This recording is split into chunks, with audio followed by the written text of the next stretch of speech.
Amour, c'est ce qui règne entre Maurice Kamto et le peuple camerounais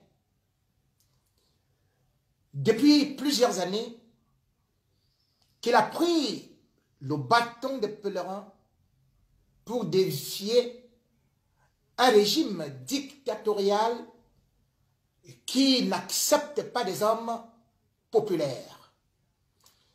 Ils ont tout fait pour le détruire, pour le nuire, mais comme tu ressembles à celui-là qu'on peut appeler le diamant à l'état pur, on y jette de la boue, mais le diamant ne perd point sa valeur. Il a été jeté en prison parce qu'on voulait juste créer la terreur autour de lui pour que les gens se découragent. Mais il est sorti de cette prison un 5 octobre 2019. Yaoundé était en fusion, en ébullition, parce que voyant un homme qui a fait de la vérité sa profession et dont la seule ambition est de pouvoir apporter un changement dans la paix sociale et surtout dans la cohésion, en évitant de tomber dans le piège de la tribalocratie, de l'ethnofascisme. Maurice Kamto, de la même manière qu'il a été accueilli comme il sortait de prison, a pu faire une démonstration de force au littoral et jusque-là, malgré toutes les étapes, il y avait de la population. Lorsque le RDPC s'est réuni à l'ouest, avec en tête, comme tête de proue, bien sûr toutes les élites, donc feu le roi Mbombo Djoya, on avait dit que l'ouest a dit non à Maurice Kamto. Et puis, Maurice Kamto est parti à l'ouest le 20 août 2022. Les forces de sécurité avaient barré les routes.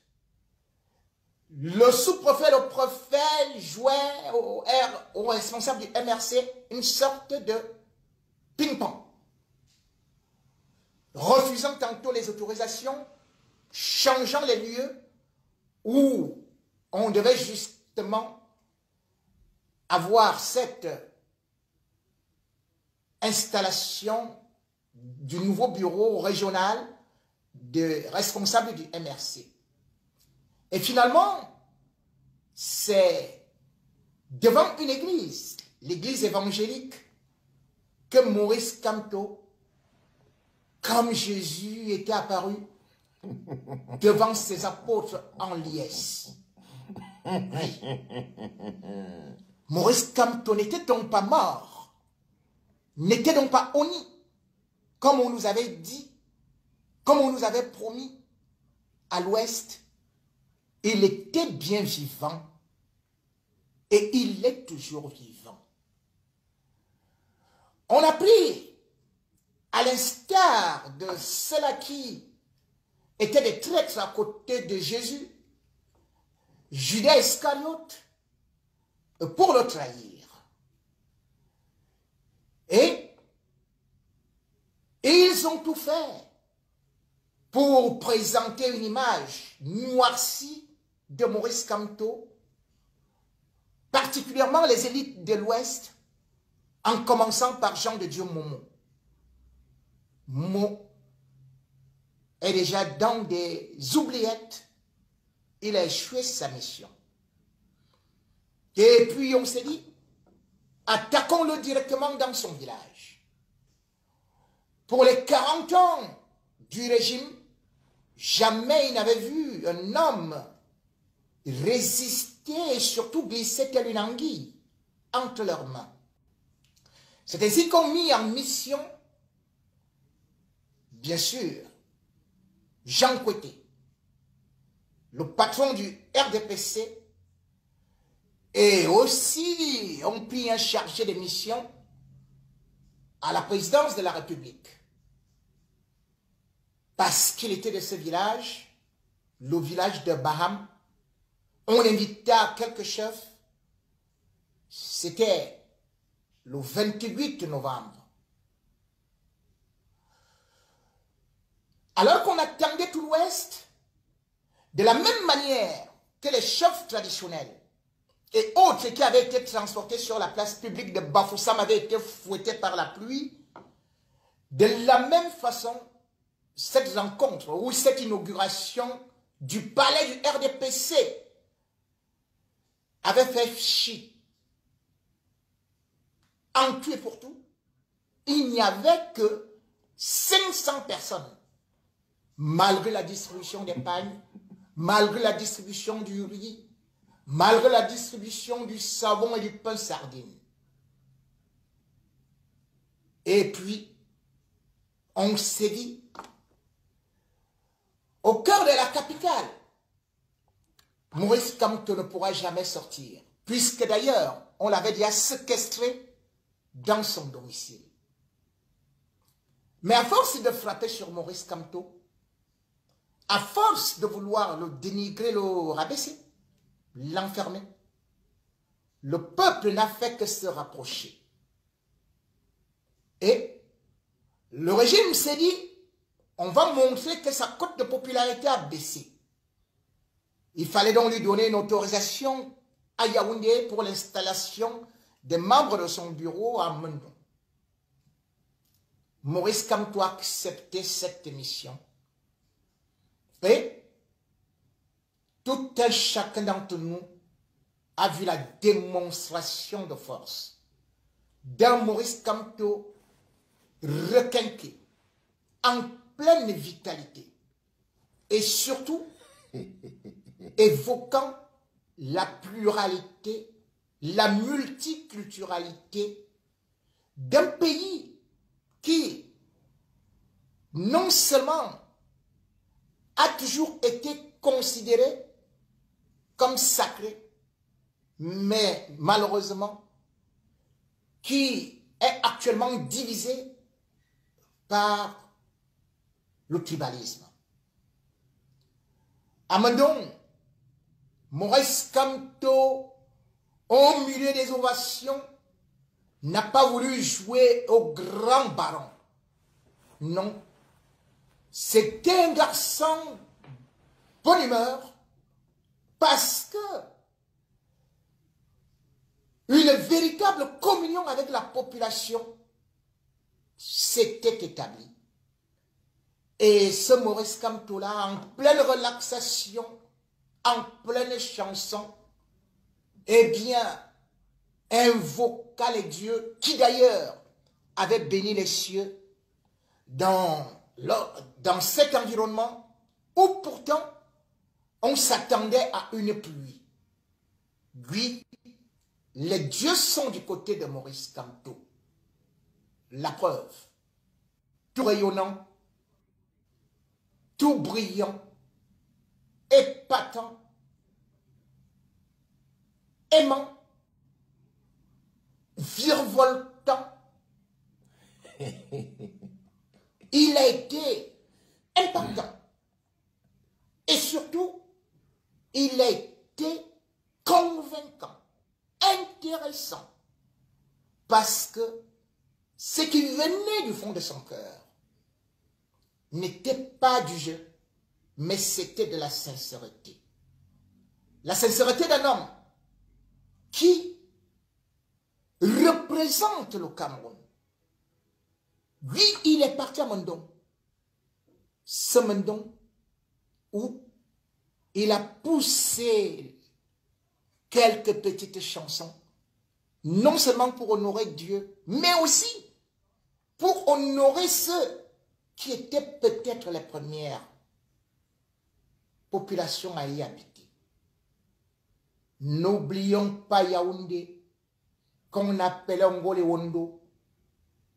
Eh oui, là-bas à Mendon, lorsque le roi Charles Atangana, chef supérieur allait, eh bien, on chantait toujours. Attendez fois hakoli kabli, attendez fois hakoli kabli, attendez fois hakoli kabli. Ankunkuma yebe yangowa, ankunkuma yebe yangowa. Attendez fois hakoli kabli. Maintenant c'est comme toi 9 fois hakoli kabli, comme toi 9 fois hakoli kabli. Comme toi attendez. Oui. À partir de cet instant, en vertu des pouvoirs qui me sont conférés par le peuple des fourmis maillants, je te consacre Kamto Atangana. Lui s'exprimant dans la langue locale, lui épousant toutes les traditions, et surtout avec des vibrations qui ont fait qu'il soit avec ses populations. Voilà ce que l'on appelle une démonstration de la popularité. Kamto l'a fait comme dans un show où il était la star, mais où plutôt il laissait les autres participer à cette manifestation qui restera dans l'histoire et surtout où il nous a surtout démontré ce que les autres n'ont jamais réussi à faire.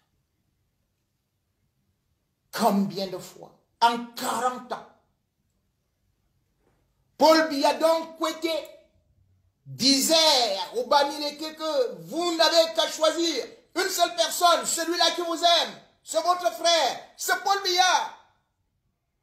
Les élections prochaines arrivent. Il ne faut pas être ingrat, il ne faut suivre qu'une seule voie. Celle de Paul Biya, celui qui vous aime beaucoup. Combien de langues y a-t-il au Cameroun? Paul Biya a-t-il chanté, a-t-il parlé une seule langue locale? Connaît-il dire bonjour en Baham, en Bangante, en Fufulde? Encore que le Cameroun est bilingue. Maurice Kamto, mélangeant, ou plutôt prenant le français, puis repiquant en anglais, permettait à tout le monde, à un Cameroun bilingue, de se retrouver dans son discours. Or, le grand Paul Biya, super bilingue, d'un Cameroun uni sur son socle granitique politique, qu'il nous dit indivisible, n'avait fait qu'une seule chose. À soir. Dès que Zélé le bombardier a entendu ça, lui aussi il est parti sortir de sa chanson. Soyez cousin. Eh manwa, soyez cousin. Puisqu'il dit quoi que Paul Biya dit, soyez. Puisque Paul Biya, son anglais là était tellement compliqué que Zélé le bombardier a seulement pris soyez cousin. Eh manwa.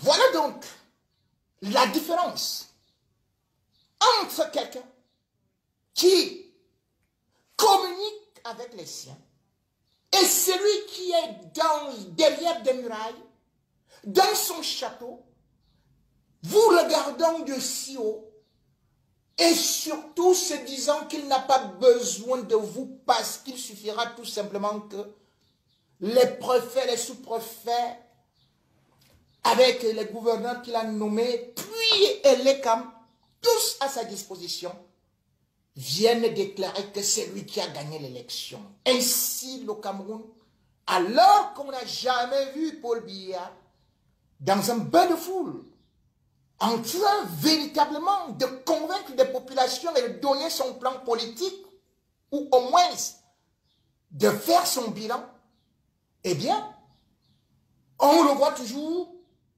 gagnant d'une élection, qui d'ailleurs aujourd'hui montre que le Cameroun n'est pas encore au niveau de la démocratie. Comment comprendre que le plus grand démocrate du Cameroun ne puisse pas faire de réunion dans un stade? Comment comprendre que le plus grand démocrate du Cameroun, celui qui s'est dit le père de la démocratie, soit encore aujourd'hui capable de garder les militants du MRC en prison. Oui, ils sont en prison parce qu'ils ont juste voulu demander d'exercer le droit constitutionnel qui est celui d'une manifestation pacifique. Eh bien, ils ont été accusés de rébellion, de révolution et de tout le reste. On nous a présenté ces gens comme des brigands, comme des malfrats, comme s'ils allaient déstabiliser le Cameroun, comme des casseurs, des pyromanes. Mais toutes les rencontres de Maurice Kamto, contrairement aux réunions du RDPC, où on se tape, on se donne les coups de poing pour les maquereaux, pour du riz, et tout, on se renverse, on soulève les cabas. Tous les meetings du MRC se font dans la paix, le respect, sans alcool, sans effusion de sang, sans insulte. Et surtout, il y a toujours un message qui est apporté avec une projection. Et cette projection, il a encore ouvert une porte de sortie à Paul Biya, 41 ans, venu au pouvoir par effraction grâce à une acrobatie constitutionnelle illégale qui a été faite par Amadou Ahidjo, le nommant à la fois progressivement secrétaire général à la présidence en 69, puis premier ministre en 75, puis modifiant la constitution en 79 pour faire de lui finalement le successeur constitutionnel en 1982. Ça, Maurice Kamto l'a rappelé.